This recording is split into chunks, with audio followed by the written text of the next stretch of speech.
Bom, pessoal, o texto de hoje, esse vídeo, né, é referente à atividade 1, que a gente vai estar discutindo a noção de senso comum, tá?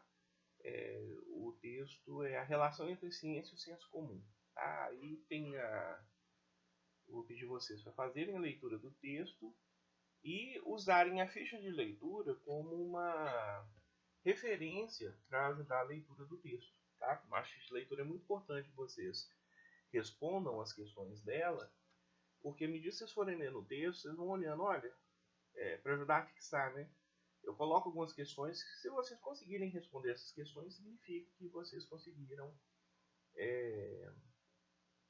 entender o conteúdo que é necessário ser compreendido do texto, tá? Então, fica como referência, né? Não precisa me mandar, tá? É uma referência para vocês, para orientar a leitura e para vocês terem um retorno, né? Se vocês estão conseguindo compreender ou não o sentido do texto, tá?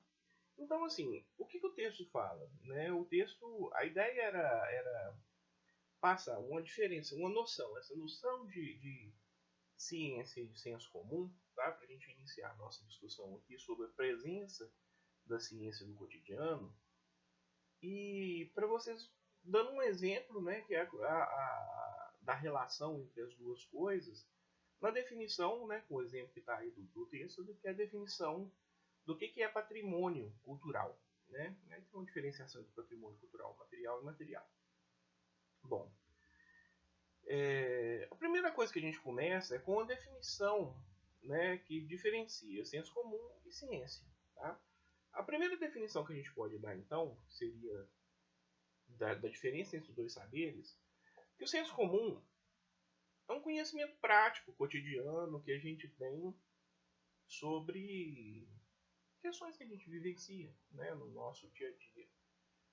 E que é mais ou menos compartilhado com pessoas que vivenciam questões semelhantes. Tá? Então, a gente produz um conhecimento, um entendimento de como as coisas são, né, no seu cotidiano, e constrói uma expectativa de como elas vão continuar ocorrendo. Tá?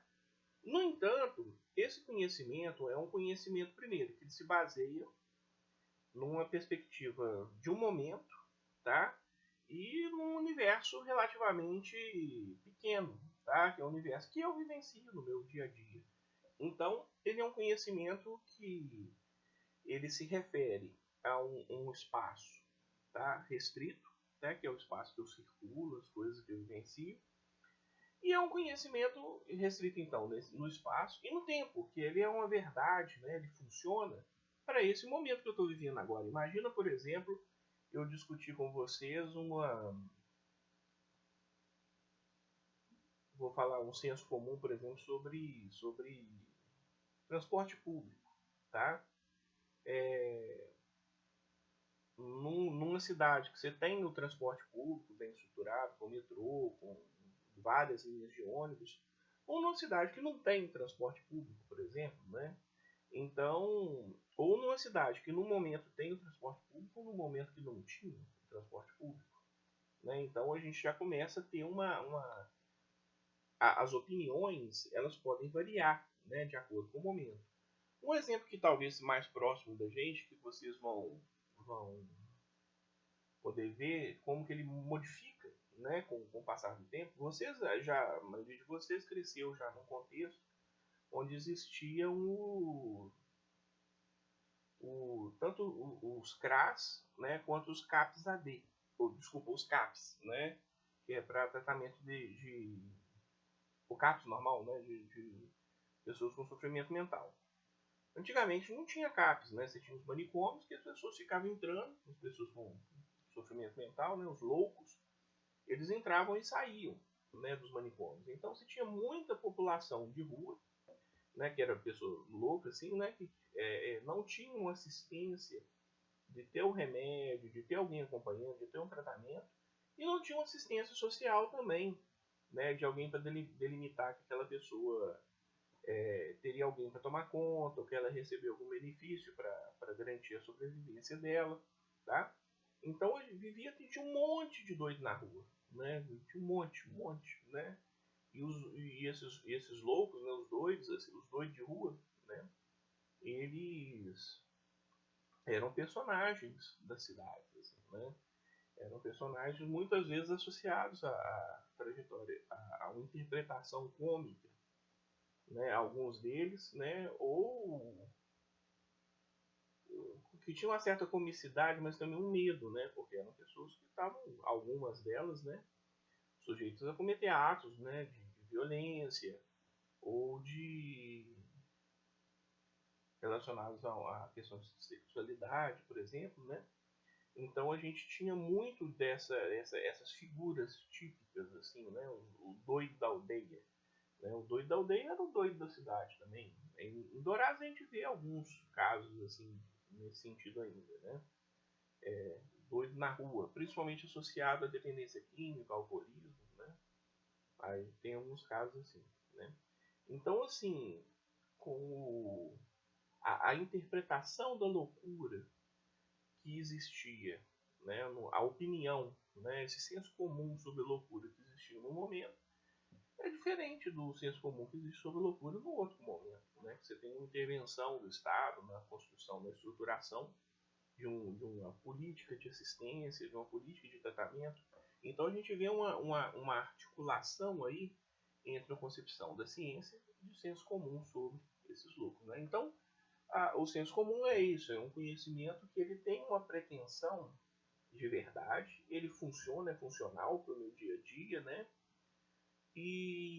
Mas ele é localizado, tanto no tempo quanto no espaço, ele não é passivo de muita extrapolação, e ele é baseado no que eu observo, né? Então, ele é muito dependente da minha capacidade de perceber a realidade. Né? Vamos supor, por exemplo, eu nunca tive contato nenhum com ninguém, nenhum familiar que era alcoólatra. Né? Diferente da percepção do alcoolismo, eu posso perceber o alcoolismo como algo cômico e tal, que é diferente da percepção de uma pessoa que tinha um pai ou uma mãe que era alcoólatra, ou um irmão, né? Alcoólatra dependente químico, né? Que via isso não com a comicidade, mas com o sofrimento todo que está articulado, né? Com a dependência química.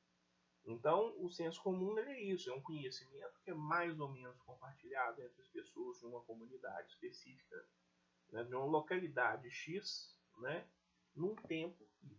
Tá? Então, é um conhecimento limitado, que tem uma certa funcionalidade, mas ele não pode ser transformado em conhecimento válido universalmente. Mas ele é aplicado, ele é funcional, ele é prático, sobretudo, né, para atividades cotidianas.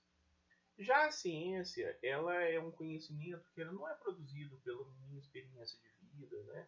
Mas ela é produzida por um método, um conjunto de ações pré-determinadas, baseadas em princípios, né? De não contradição, de replicabilidade. Você tem um conjunto de princípios aí que definem as formas de observar a realidade, né? E tem uma pretensão de ser universal. Tá? Então ela tem uma pretensão de funcionar aquele fenômeno que está sendo explicado por esse conjunto de observações padronizadas aí, que é o método científico, eles têm pretensão de produzir um conhecimento que seja também útil, que seja também aplicável, mas produzir uma verdade sobre a realidade, né, que é universal. Tá? A aplicabilidade desses conhecimentos aí não vai ser propriamente ciência, mas seria tecnologia. Tá? Então tem uma diferença aí também entre essas duas coisas. A gente está discutindo ciência e ciência comum, mas a gente tem que pensar também que a aplicabilidade, né, da ciência, ela não é propriamente ciência, né, mas é a técnica e a tecnologia. A gente vai discutir isso mais para frente na disciplina. Tá? A gente vai discutir isso, vai ser uma coisa que vai perpassar tudo, toda a disciplina, mas mais para frente a gente vai trabalhar isso de maneira mais detalhada. Então, a ciência, diferente do senso comum, que é um conhecimento baseado na minha experiência, né, em conceitos que são mais ou menos, em percepções que são mais ou menos compartilhadas entre as pessoas, ela é um conhecimento baseado num conjunto de observações padronizadas, né, que não variam de pessoa para pessoa, ou não devem variar, né, e que produzem uma explicação dos fenômenos que é universal, né, que vale em todos os tempos e em todos os lugares. Obviamente, ela também se percebe como um conhecimento sempre em construção.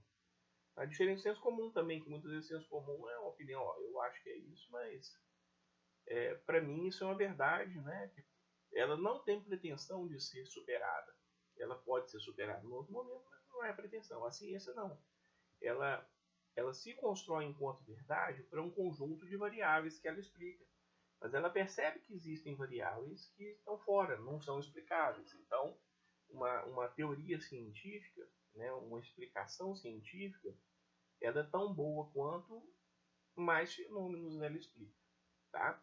Então, é um diferente do senso comum. Qual seria a diferença? Primeiro, ela não se baseia na minha experiência ou na minha capacidade de perceber as coisas, mas se baseia num conjunto de regras padronizadas de observação da realidade, né, que é o método científico. E segundo, ela tem pretensão de produzir um saber que é válido para todas as pessoas e para todos os momentos. Tá? A ciência ela surge, né, nos anos, vamos colocar aí a primeira, né, a ciência nova em 1400, né, com o surgimento da astronomia, da história, né, com o Pico, que começa a pensar os processos históricos não como ditos e feitos das grandes figuras, mas como um processo determinado por leis que são universais, que valem para todos os momentos, né, que vejam a evolução das sociedades. Né? Da mesma forma, vai pensar também a evolução dos astros, né? Como que o universo se move, como é que as coisas funcionam, né? As regras da física. E aí vai, né? Até a gente criar no final do século XIX, começo do século XX, as ciências, né? Da psicologia, da sociologia, que a gente chama aí das ciências humanas, que eram parte da filosofia e se desprendem da filosofia para ter um objeto específico. Então ela deixa, por exemplo, a psicologia era uma parte da filosofia que chamava antropologia filosófica. A antropologia filosófica era uma descrição do que era um homem, né?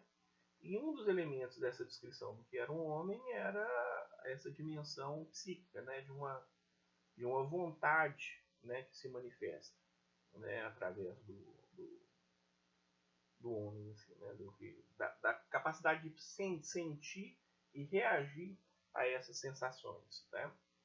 Que seria no Aristóteles aí uma alma apetitiva, né? Seria psique.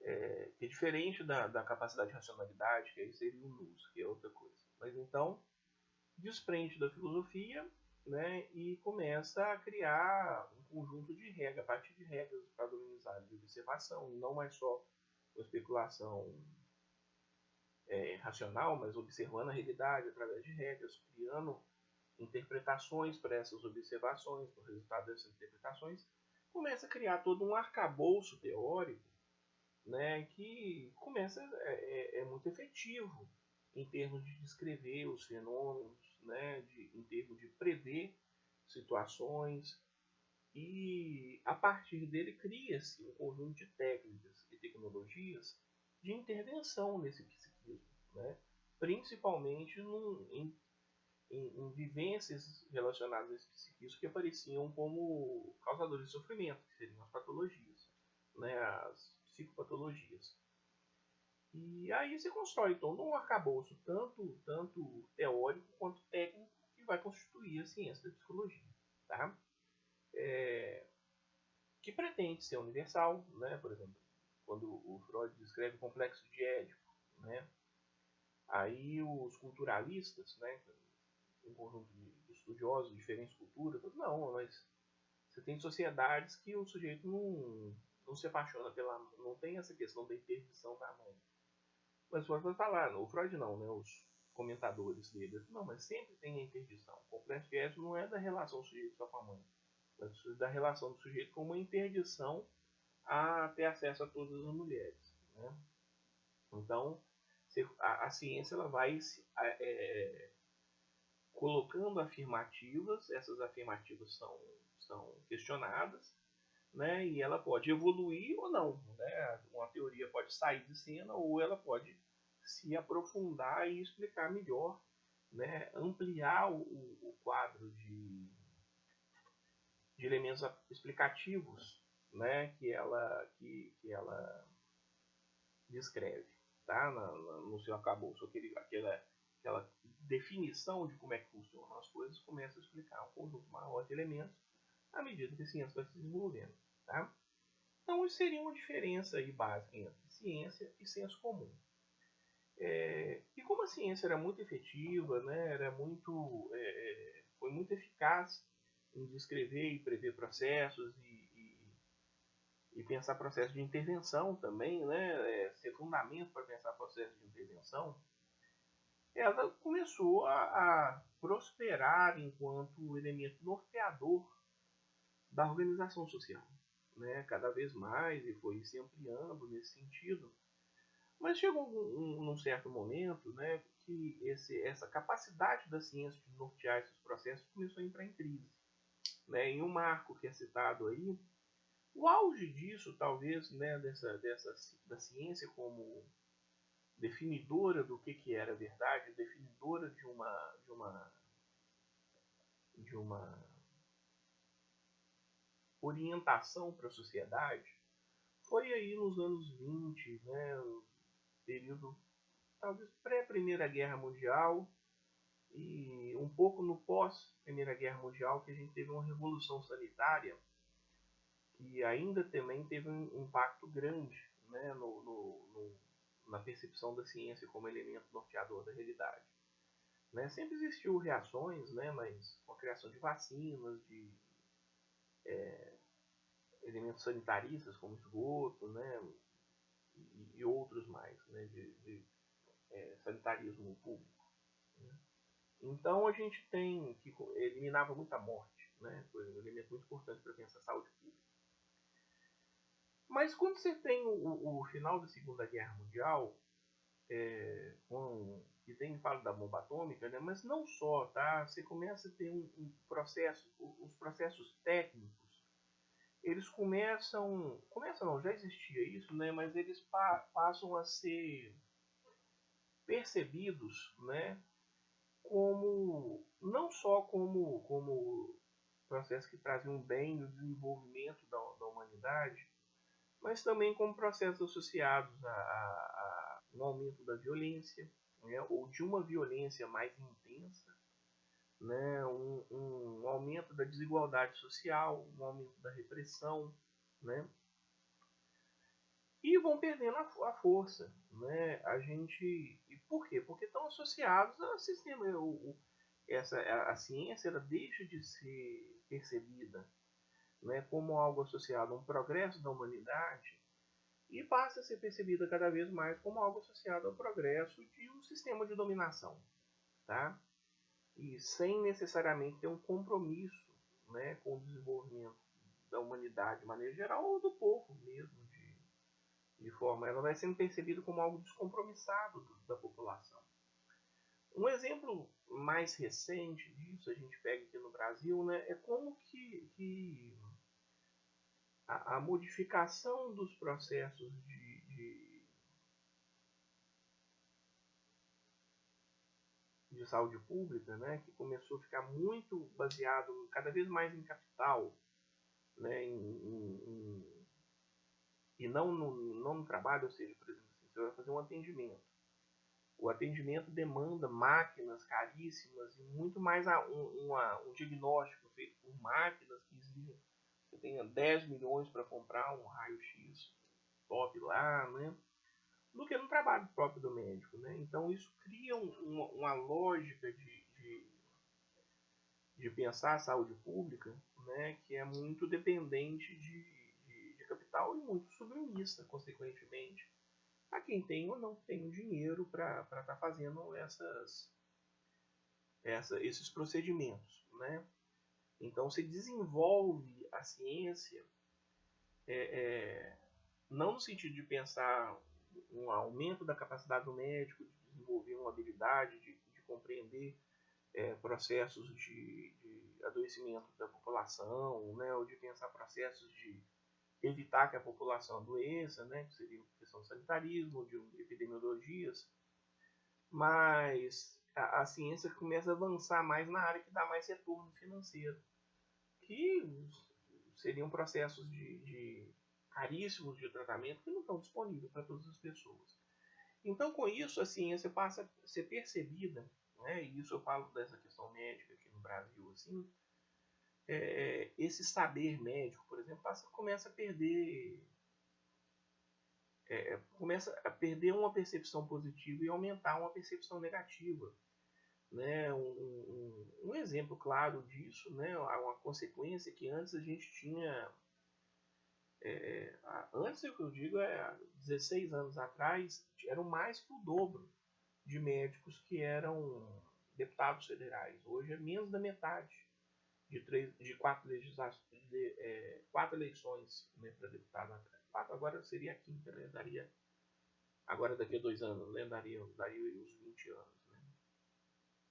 Então eles vão perdendo, os detentores desse saber vão perdendo uma percepção positiva junto à sociedade. Por quê? Porque a forma como a ciência se desenvolveu naquela área, ela começa a trazer benefícios muito mais para quem tem capacidade de pagar ou criar processos que sejam voltados muito mais para aquisição de dinheiro ou criar sistemas de dominação de determinados grupos sobre outros, do que no progresso da humanidade.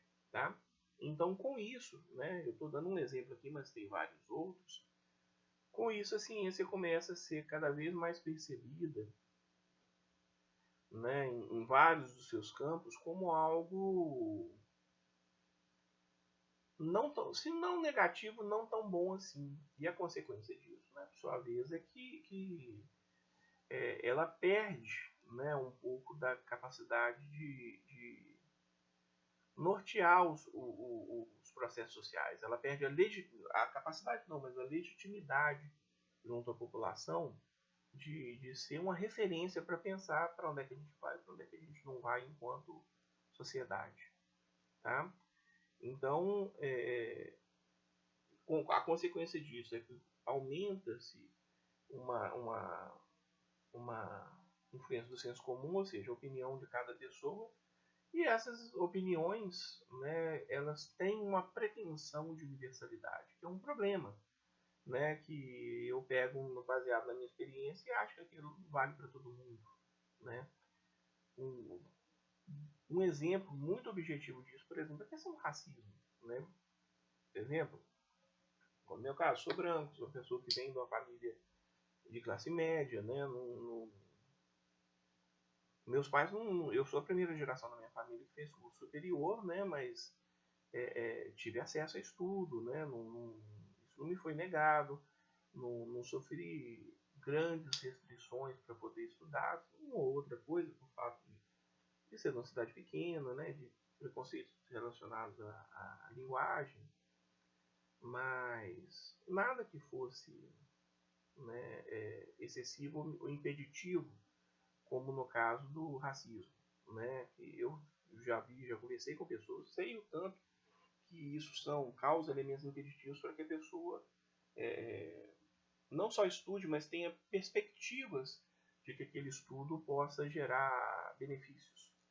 Tá? Eu falo isso porque eu vi isso na prática, sabe? Eu trabalhei com cursinho popular e a gente via depois de um tempo, né, que as pessoas que estavam se formando, que eram negros, vindo de favela, tal, né, que era uma população grande desse cursinho popular que a gente trabalhava, eles tinham muita dificuldade de inserção profissional, né, porque não tinham uma rede de suporte social para dar acesso a eles a emprego nas áreas que eles tinham formado, principalmente o pessoal formado em engenharia, né? E existia um preconceito, né? Porque o fato de ser negro, o fato de ter alguns trejeitos de pessoas de favela, né? Existia um preconceito muito grande que diminuía muito a possibilidade de inserção, mesmo com o curso superior. Então as pessoas olham assim, pô, não adianta nem eu fazer isso aí, não vou conseguir emprego, né? Porque eles não vão contratar um cara que é preto, favelado, né? Então, assim, eu vi isso na prática. Não estou falando isso aqui de, eu acho, eu estou fazendo um discurso de contra-racismo, não sei. Não, eu vi, né? Tô falando. Então, assim,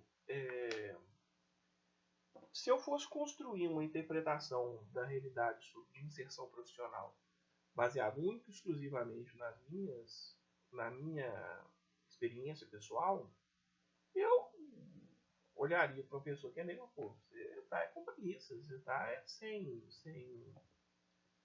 mimimi, né, que foi um termo que foi muito expresso, né, recentemente. Né? É esse que é o problema. Então eu pego minha vivência individual, uma coisa que é verdade para mim, né, e transformo isso como se fosse uma explicação válida para todas as pessoas, para todos os contextos, para todos os momentos e para todos os lugares. Tá? Então isso é um problema grande, tá? Quando a gente tem essa perda da força da ciência. No entanto, essa perda da força da ciência vem também, obviamente, de uma perda da capacidade da ciência de desenvolver um bem para todo mundo. Né?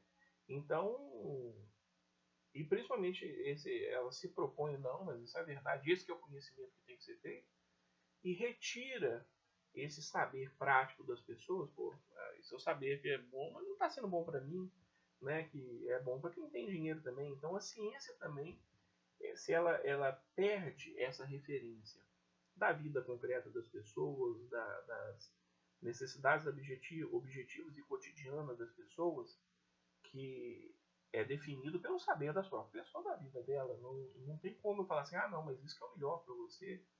Né? O conceito científico não, o senso comum, né? Que é essa compreensão que as pessoas têm da realidade dela, também fornece um norte para que a ciência também pense a partir de onde ela vai se desenvolver, a partir de quais são os elementos prioritários para ser observados, ou para serem trabalhados, ou para serem desenvolvidos, né? Mesmo pelo conhecimento científico. Então é importante que haja essa interlocução aí entre um saber, né, que é um saber do senso comum, que é do cotidiano, que é prático, que é voltado para a minha realidade concreta, né, e um saber que é racional, que é objetivo, universal, né, que é baseado em observações